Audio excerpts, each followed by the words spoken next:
જય શ્રી કૃષ્ણ દર્શક મિત્રો, મારી યુટ્યુબ ચેનલ અમૃતવાણીમાં આપ સૌનું હાર્દિક સ્વાગત છે। આજે આપણે આ વિડીયોમાં સાંભળીશું પુરુષોત્તમ ભગવાનનો માસ, પવિત્ર માસ જેને આપણે પુરુષોત્તમ માસ કહીએ છીએ। જે માસમાં આપણે દરરોજ પુરુષોત્તમ માસનો એક અધ્યાય અને એક વાર્તા સાંભળીશું। જો આપને મારો વિડીયો પસંદ આવે તો ચેનલને લાઇક, શેર અને સબસ્ક્રાઇબ કરો, જેથી નવા આવનારા વિડીયોના નોટિફિકેશન તમને મળતા રહે અને મારા વિડીયો આપ સુધી તુરંત પહોંચી શકે। બોલો શ્રી પુરુષોત્તમ ભગવાનની જય। બોલો શ્રી વિષ્ણુ ભગવાનની જય। જય શ્રી વિષ્ણુ ભગવાન, જય શ્રી પુરુષોત્તમ ભગવાન। અતઃ શ્રી પુરુષોત્તમ માસ મહાત્મય કથા અધ્યાય 10 દુર્વાસા અને મેઘાનો સંવાદ। આગળના વિડીયોમાં આપણે દુર્વાસા મુનિનું આગમન સાંભળ્યું। હવે આપણે તેનો અધ્યાય અને વાર્તા સાંભળીશું। સૂત પુરાણી બોલ્યા કે હે મુનિ શ્રેષ્ઠો, મુનિ દુર્વાસાએ મેઘાનું દુઃખ સાંભળી તેને દૂર કરવાના ઉપાય તરીકે કહ્યું કે આજથી 3જો મહિનો પુરુષોત્તમ માસ આવે છે। આ માસમાં કોઈ વ્યક્તિ તીર્થસ્થાનમાં સ્નાન કરે તો બ્રહ્મ હત્યાથી તે મુક્ત બને છે। બીજા બધા મહિનામાં પખવાડિયા કે પર્વો આની તુલનામાં આવી શકે તેમ નથી। તેથી તું આ માસમાં વ્રત, પૂજન, દાન આદિ કરજે। હું પણ આ પુરુષોત્તમ માસ કરું છું। પોતાનો એક દાખલો આપતા દુર્વાસા મુનિએ કહ્યું કે એકવાર અમરીશ રાજાને બાળી નાખવા મેં કૃત્યા છોડી હતી। તે વેળા શ્રીહરિએ તેમનું સુદર્શન ચક્ર મારી ઉપર છોડ્યું હતું, પણ પુરુષોત્તમ માસના સેવનને લીધે હું તેમાંથી ઉગરી ગયો હતો। આથી મારી તને સલાહ છે કે તું પણ પુરુષોત્તમ માસનું વ્રત અને પૂજન કર। દુર્વાસા મુનિના આ વચનો દુર્ભાગ્યવશ મેઘાને ન ગમ્યા। તેણે કહ્યું કે હે મુનિ શ્રેષ્ઠ, આપ બીજા મહિનાઓને કેમ હલકા ગણો છો? પૃથ્વી ઉપર શંકર, ગણપતિ, સૂર્ય, જગદંબા આદિ દેવદેવીઓ મનવાંછિત ફળ આપનારા છે।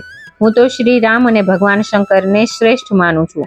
હું રાત દિવસ તેમનું ધ્યાન ધરું છું। એ મારા દુઃખો નહીં કાપે? આપ પુરુષોત્તમ માસના આટલા બધા વખાણ કેમ કરો છો? મેઘાના આ વચનો સાંભળી દુર્વાસા મુનિ એકદમ ક્રોધથી લાલચોળ થઈ ગયા, છતાં પોતાના મિત્રની અનાથ પુત્રીને શાપ આપ્યો નહીં। તેમણે વિચાર કર્યો કે મેઘા હજી બાળક છે, તે સારું નરસું વિચારી શકતી નથી। તેને પુરુષોત્તમ માસના પ્રભાવની ખબર નથી। તે શોકમાં ડૂબેલી છે, એટલે તે મારા શાપને સહન કરી શકશે નહીં।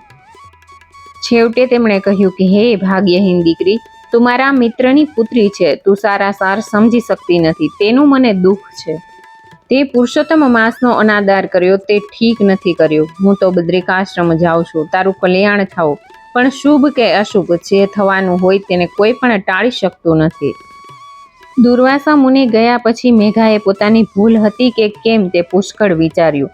એના તપ વિશે પણ વિચાર્યું। કેટલાક વિચારો પછી તેનો અંતરાત્મા કહેવા લાગ્યો કે દુર્વાસા મુનિના તપોબળથી અન્ય કોઈ મુનિવરનું તપોબળ તેજસ્વી લેખાયું નથી। તે વિચાર કર્યા વિના મુનિની સલાહની અવગણના કરી છે। હવે તેને જે કડવું ફળ મળનાર છે તે ફળની કડવાશ જતી રહે તે માટે તેને પાર્વતીપતિ શ્રી શિવજીની આરાધના શરૂ કરી, કેમ કે ભગવાન શંકર તત્કાળ ફળ આપનાર છે। ઇતિ શ્રી બૃહન્નારદીય પુરાણના પુરુષોત્તમ મહાત્મયનો દુર્વાસા મેઘાનો સંવાદ નામનો 10મો અધ્યાય સંપૂર્ણ। હવે આપણે આ માસમાં સાંભળવામાં આવતી વાર્તા સાંભળીશું। બોલીએ શ્રી વિષ્ણુ ભગવાનની જય। બોલીએ શ્રી પુરુષોત્તમ ભગવાનની જય। હવે આપણે વાર્તા સાંભળીશું। ગંગા સ્નાનનું ફળ। વિજયનગરમાં શિવ શર્મા નામનો એક બ્રાહ્મણ રહે। એ કર્મકાંડ કરે અને ધીરધારનો ધંધો પણ કરે। સંતાનમાં એક દીકરો, દીકરાનું નામ જ્ઞાન શર્મા, દીકરાની વહુનું નામ ધર્મવતી। પુરુષોત્તમ માસ નજીક આવતા બ્રાહ્મણે દીકરાને કહ્યું કે પુરુષોત્તમ માસનું વ્રત આજીવન કરવાનો મેં સંકલ્પ કર્યો છે। રાંધવા ચીંધવાની કડાકૂટ ન કરવી પડે, માટે તું સાસરે જઈને વહુને તેડી આવ।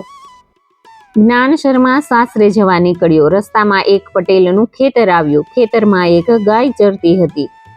એ પટેલને શિવ શર્મા નાણાં ધીરતો હતો એની જ્ઞાન શર્માને ખબર હતી। તેથી એ વિચારવા લાગ્યો કે ઢોર આ રીતે ઊભો મોલ ચરી જાય તો ખેડૂત વ્યાજે લીધેલા પૈસા પાછા કઈ રીતે આપે? એ તો જઈને ખેડૂતને બોલાવી લાગ્યો। ખેડૂતને ગાય ઉપર એવો ક્રોધ ચડ્યો કે તો લાકડી લઈને તૂટી જ પડ્યો। માર સહન ન થતા ગાય ઢળી પડી, મોઢે ફીણ આવી ગયા। મરતા મરતા એણે જ્ઞાન શર્માને શ્રાપ આપી દીધો કે તું ગો હત્યારો છે, મારા શ્રાપથી તું ગધેડો થઈ જઈશ। જ્ઞાન શર્માના તો હાજા ગગડી ગયા। થતા થઈ ગયું, હવે થાય શું? એ તો ગાયના પગમાં પડીને કરગરવા લાગ્યો। ત્યારે ગાય બોલી, કે જો તારી વહુ પુરુષોત્તમ માસનું વ્રત કરે અને રોજ તને ગંગામાં સ્નાન કરાવે તો તું ગધેડામાંથી ફરી માણસ બનીશ. શ્રાપ દઈને ગાય તો સ્વર્ગે ગઈ. જ્ઞાનશર્મા ભાંગેલા પગે સાસરે ગયો. પોતાની પત્નીને શ્રાપની વાત કરી. વાત પૂરી થતાં જ એ ગધેડો થઈ ગયો. વહુ ઘણી ધર્મિષ્ઠ હતી. તે ગધેડાને લઈને સાસરે આવી. પુરુષોત્તમ માસ આવતા વ્રતનો સંકલ્પ કર્યો. રોજ સવારે ગધેડાને ગંગા નદીમાં સ્નાન કરાવે, પછી પોતે સ્નાન કરે, વાર્તા સાંભળે, ગધેડાને ખવડાવીને ખાય. લોકો દાંત કાઢે, મસ્કરી કરે, પણ વહુને તો એ ભલી અને એનું વ્રત ભલું. ઉડતી ઉડતી વાત રાજાના કાને ગઈ. રાજાએ સિપાહી મોકલ્યા અને ગધેડાને પૂરી દીધો. વહુ તરત રાજા પાસે આવી. રડતા રડતા બધી વાત કરી અને ગધેડાને મુક્ત કરાવ્યો. જરા પણ ભૂલચૂક વગર વહુએ લોકલાજ છોડી વ્રત પૂર્ણ કર્યું. વ્રત પૂર્ણ થયા પછી શ્રદ્ધાથી પ્રાર્થના કરીને ગંગાજળ ગધેડા ઉપર છાંટ્યું. તરત તે માણસ બની ગયો. ત્યારબાદ પતિ પત્ની સુખે જીવન જીવવા લાગ્યા. ગંગાજળ સમજળ નહીં, ધુએ બધાના પાપ. મહાપાપી પુણ્યશાળી બને, મુક્ત થાય સૌ શ્રાપ. હે પૂર્ણ પુરુષોત્તમ પ્રભુ, તમે જેવા વહુને ફળ્યા એવા પતિત પાવની ગંગામાં સ્નાન કરનાર સૌને ફળજો. વાર્તા વાંચનાર અને વાર્તા સાંભળનારને પણ ફળજો. જય શ્રી વિષ્ણુ ભગવાન, જય શ્રી પુરુષોત્તમ ભગવાન. જો આપને મારો વિડીયો પસંદ આવ્યો હોય તો ફ્રેન્ડ્સ અને ફેમિલીમાં જરૂરથી શેર કરજો. જો આપ આ ચેનલમાં પહેલી વાર આવ્યા હોય તો ચેનલને સબસ્ક્રાઇબ કરી દેજો. હવે આગળના વિડીયોમાં આપણે એક અધ્યાય અને એક વાર્તા સાંભળીશું. મને સાંભળવા માટે ધન્યવાદ.